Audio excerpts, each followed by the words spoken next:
thì là tôi vay qua tiền mà có đồng tiền mà dòng tiền đi nó nghĩ gì ra bây giờ cũng sử dụng cái đồng tiền mà có cái gì là chẳng có cái hết thì nghĩ thì trong tiền nó sẽ đi nó thì đi trong tiền rồi không có cái tiền là vay tiền mình còn ở đây cái là gì cái là pin tu gì bằng gì đi trong tiền cái là nó có điều cho nên ngay của thầy mình đi đi này tiền nó chiều khá lắm chiều à thay đổi đi chiều vài năm nữa và chỉ là cái bên cái gì đó là đang xem đồ gì lên mà sao này đi yung chia gì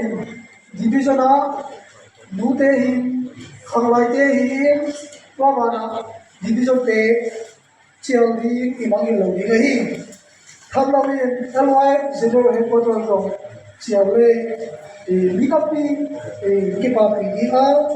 qua đi ấy à đi nào rồi thì cà phê là cái đấy đi hết quá cà phê nào cũng đâu mà khát về cái gì ấy à qua đi về tiền hay gì à cái bao nhiêu số tiền mua xin cái gì hay gì à ví dụ là anh đi nào về zine pasal ini na ahi a Christian ihi ai kite na niau ma aki bute jang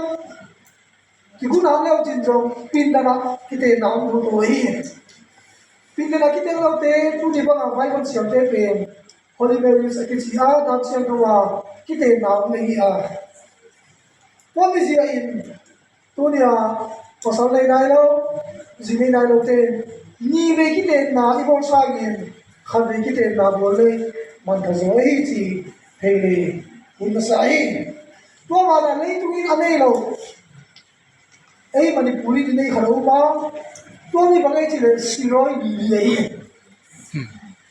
tôi chỉ bằng bài tôi đi trong màu hoa đi màu vui gì đi á amal xì rồi gì á không lại tắm pin abong ang lo pasiyan dan siya bawa kite na album pe amazon atupi na kadai chi thailand uruguay isa sang sanay na meron tayo yan na alung thalang bang sin isang kisunod na di hat kite na ki sai hat kang yan do di nga oi pa lo chang ông ấy thì sẽ cho ông này đi ngay khó khăn là như mấy khả năng thà khả đi giúp mình anh nói đi kia mình được à mình bằng chia đấy cái điều là chỉ hào mong là pas kali nang vua nó chỉ đong ngong luôn đong cái chia đâu là bằng chỉ đôi là nên vua không được gì muốn làm sao bằng mà lâu khả nắm kín được luôn lên đầu tiên ASEAN mình cái gì nó sai chỉ tên này chỉ bên ASEAN khu kia đây à ASEAN plus đây à xin lỗi galin ahem lâu đi tuan khu ASEAN in chỉ tên na anh là bộ sao đây à đặc dụng đây đi là gì vậy tiền xiêm đi phải mua mà vậy và đi lấy chiang in anh nêu lên anh kia hem thì à anh là dùng cái hem thế à ASEAN là dùng orang di akib biar ki hem thế à zine pasal này gì về giang cái này là dùng inum kia nghe là imin này nó rồi numei là cũng thôi ai thì tăng đi nó pasal này là phải thôi thì là gì này tôi đi xem cái tên nào bên mô đây rồi hồi đó khang ngày qua bên bên à sina lo ngali ahen lo ni mai chi thei ko bin thei ka san ni boi sai tu nin lai siam ko kite na tu ki saya kam na ru le nam ni ko na a in han thon na thu tam lo ge le thei kam ki sa a ru tu kha na ta sa me tu le so ni si na pa in sam lo in han thon na itu community root mong kana tasa mo kung leso na sige na hinalay rurin nang wasya din le nang zero one mo pe kya din so pe tesin na pe na pe di nga nagya gya na gya di nga namite hindi nga tuwala na pasya kapasya na hindi nasina kasi di nga hulang ki hindi nang na kay sinalo nga di sildan kahing kenle mampa alolo tingomay henle tuwasa na tupiso ibzo tingotay at sihi mampa tupinatan tayo background yan sili nga tam na ichiligen di nga namin amaw nukuha napasalang mo lang napasala si tatsiyagin nuwa ama pen hamdok lahi siyain nuwa pe kya beta siyaso lain tamna amonu don na kampinay to na napay pe na kapay digi kami naging mahile hamsan na melosan na umsong le lurin ay pinu masya lodi rahida siyang tahin again to si babangin tunin si Roy Inzo pasiyan mo ang nang matutang nato dam sulagi nga nasot napasalte hasan namu makala sa kahinong tayo di nga nogyal kalo asang bida napa ito puli lap yan sa kahinong tayo di nga tuwa unsiyagin naging na nasulati ay mohi tuwa nga root nga nahinong ngele nulo sin nang swadi nga mueton nang swadi nga iti ikay nasahi napay bina kapay di nga chizawin nagiya na nagiya di kami naging mga hile inoy na lopi kapusi gamla hikamen leko hikamen tuwa na nagiya pa ulit nanua yung suilin kahi at si mabangin tunihin nailalang atupi masapay na siya pasya akan na ang kainlan anina pasya na izazain napasal na ay sumite higilacin nulocin muswadin nahi tulay numay kinhate mau kinhate ichili nga kami thu bien namlo tahi sumle paya abuay wanne la abuay wa to pen leitu ahi himum zelal di ahi hizong abay thilo ina pen abul tu ina ke wa ante be rachiangin leitu sila himpuin bam balawin lu bakal susuje ahi pamisiain rudi ay pinuko nga nagiya na kagiya di achi nga pala nangso hasan na hikabe nom na hikabe napasala in sumite adi nga kaito suha himambi pasen ko hingi nahi atum na namite kamite hingi tap na rud muambiyahi jimlong miyahi ayin pinupen juda miyahi pasiyan namtiyang tehi tuwa mga hirain namite kamite ahi chiin ayin pinu nuasya lagdingin akitsiyang natin tupi kasahi tuwa mo kikati apasa lahin apasa insumite ilaw umay apasa insumite di tinggalay napasal vana parahin dia ai yalle insumite sidi nga amato na itimai hito mi nga hijiangin ula na hijiain napasal nang na insumite na izana napasalin zong ay insumite iya tuwa nakasal buat hingga single ayun sumi tejo nang din oi moi tua mi hi na wahi le sin sumak buai na hingum di ngai tua mana ita ini khat ai sin tang mi te ton da ni upa pe in tuan loi napasal upa ma naupa ma thei si a naupa hi na le jong hingki no ring ding si ma to mi ne khatkang gen jol di nga ta du khat ni mai khara bo tha a kum ha dong chin nai lo in zan tin alum chia napasal ku nga khuam sui sa mai je na khuam sui ji me bagai ji le in ton tai ji na na again kita chia nga pasal ng mingobin ay ko te sa ni nga so again tabi a koi man jan lai lai khuam sui lai si tu ne nang so a hu ni ngai len nào mai le ito da tung suin inan pa nong thau bi wei ko mi hinga so le chi na hoi na hinki lam de di gai kuci lawa lupe nga khuam sui di nga napasal nang phul la khuam mo lo ki sui ka le buai buai di ngai kami sia in tu ni in napasal na i za in ain sumi te jo nang di ngai alina napasian kapasian dai di ama buah mi hi a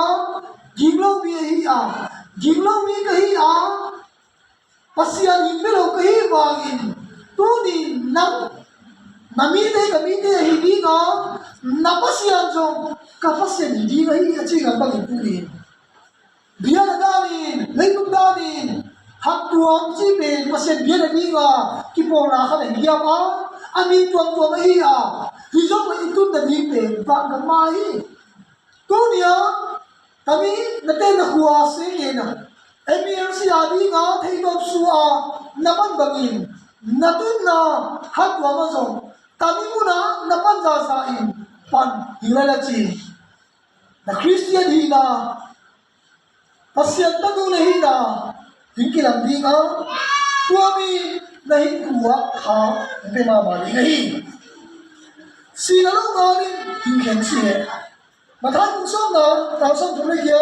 binayin na ile kaya ba siya ay natatungay amudihi si Jesu ang gozi ay kuwa ay anaget pe tam na runin zong ay ilukuwa kami ay siyang to sutapu in kamua ay pinuading aking biyaso na ay pinuading aking na in bang jing siya ay le pasyan helo nupe mapa hinglam sangi mathai mukha na chang ana ilo ji zende pasyan helo muam mi pasyan helo nupe imam pa Jesu pian na khangui suai to ben sildang ai si a ai pinuwa ni na ali ji ai to rin pasyan ai za za in namzong ginum la ji nang zali na hangui pang pan pedi a nang zali na to na in sum nang pan ang wal so di a bite pasyan te na in mo hai chi ang mu kya di tu ni a in be sa na iga to penjo ai wala to na ti sinalo gali ang hindi nga mang pan alolo lo ta hai pula iga ma yan jiangin mi khen khati khotai jong sukol ni na sa hilai kilo khen khati la tai mu ta seng sengin bang ba ki simbo lo tunin isia pula ige kitin na pe sinalo ngali na kel lo bi mai ai oi ben ipon thona halu mi no ba ki lai siao ba buai pi ni lo na ai dan danin namo na de pinu banga chi bo bua ti ba dong bi ga gen se u se chi ne oi na ma to so bi go ate pikin lupa bagi pedi namo bangaci ai mi asile mani nga kisan ka mama kipodho mama mi nu baka ahoy rasa ai ko dali ko ai ang isya le bang chile lem ding ai mo po ni kisan ki mo po lem na mo ding ko to mi hi la tu ni si na lo ba ai lo ding pen mathai ku so no pa na ta ku bi na kite na ki sa ya ki ni to mi hi la tu ni si roi in zo tu ne na tu na pe gam sum dai hi ta a ginum ta in hi mo ni pasian ni ke chi lai ti chi ni ka zo bi a ru ni chi ko ye mua mi hi a ginlo mi hi ri zo le ginlo nu pe apa song nei na sia i pasia nam te te la ai pa a aginum na achi na sia i ibang pa jesu pe na khang bui te la khari hen ba ai ra tu nang koi Christian hi a Christian su la kham khia hi a Sunday school ai kham lia hi a nideng a bian kai hi a Christian hi ra tu ni na Christian hi na pe na mo tha na su la ti hi hasa na na mi ngi a ga mo hi kan ki tua thi mai tu lai follow na phone pen chắc chắn là năng rằng ông đi cũng kiểu là sự cố đấy khi khác thế anh đã bù lên anh ăn tê bị tê thề luôn anh sụp bị tê thề luôn anh hóa xia sa anh sụp anh hóa ba bên thề mỏ tôi bị bên nu bạc là đi ngàn năm này đâu ấy hà sa là tôi là số xin là đi ngàn năm đâu napa sal nu le pa ko nga na nu na pa yung swat ay a to na na putin napa sal lang buota na zo na pinu na pa ko na pa nu na pa ko nga ti chi lang boli genin gen lo wa hina ma se gen lo man in su mi de nang fo na hi le bak ma lo sia zo buai na tu pya thai bi ai tua bằng đi ngã tu nhà hạt tuần đi ăn hạt kia đấy chị á tua bằng ông chia ngã cũng sao đi ngã hình kia làm cái gì tua đi là tôi đi bác sĩ đi nào mà quyến lên tu đang chia ngã hình kia bao bác sĩ đi na không cần nã nuôi numan ha delta đi mà pa mua cho ta hết đi tới đây cái gì đó thì thung sa na các này đi ngà qua dòng chuyện cây hùng cho là bị đi ngà sao nó tới coi tới chỗ nó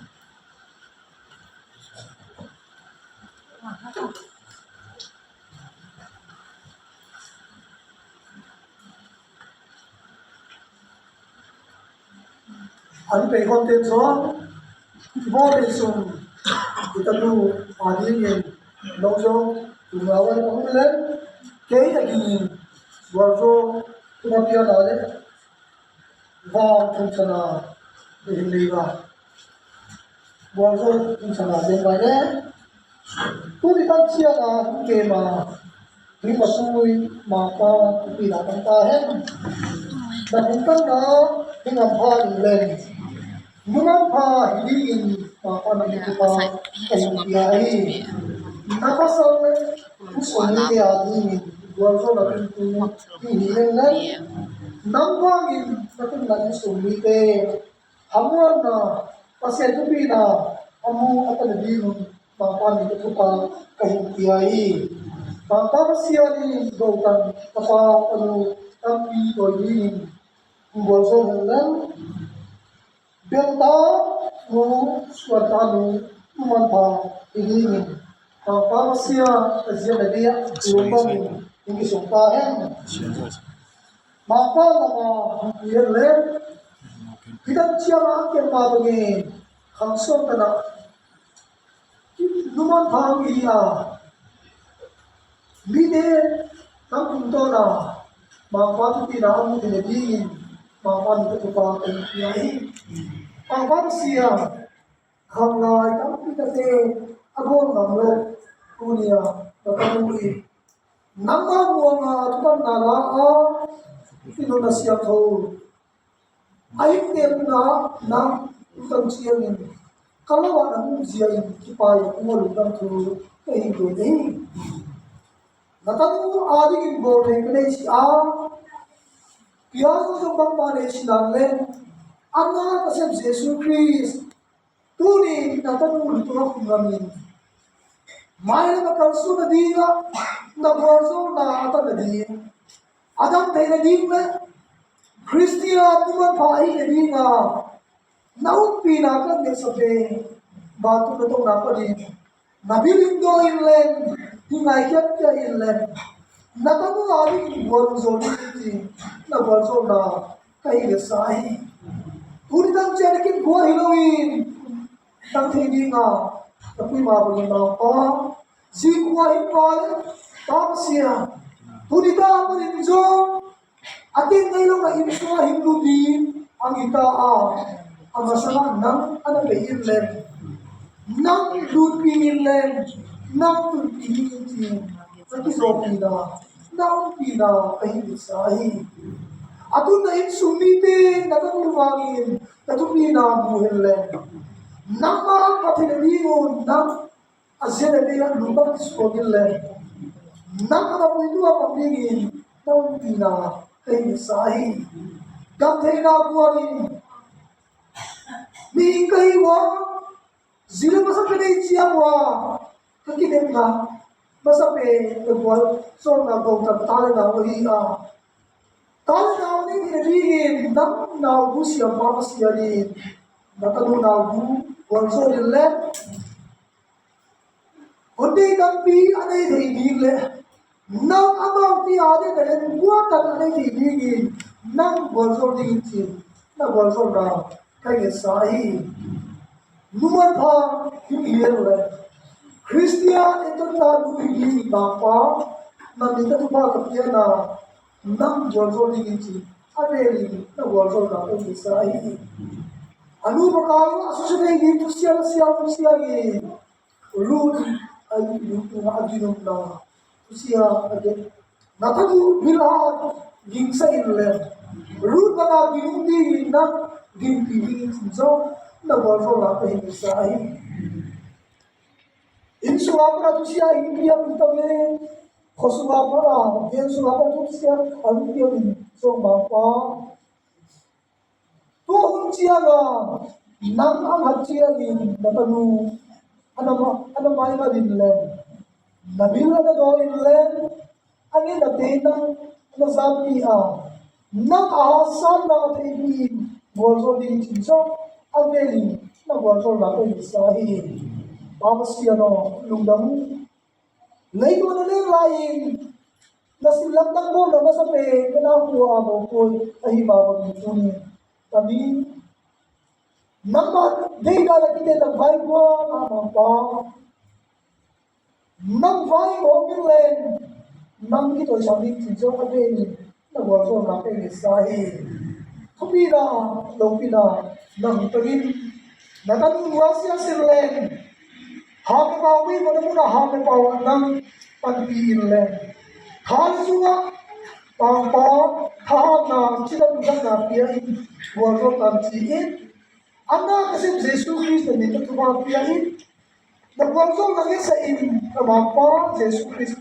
kahit kumay,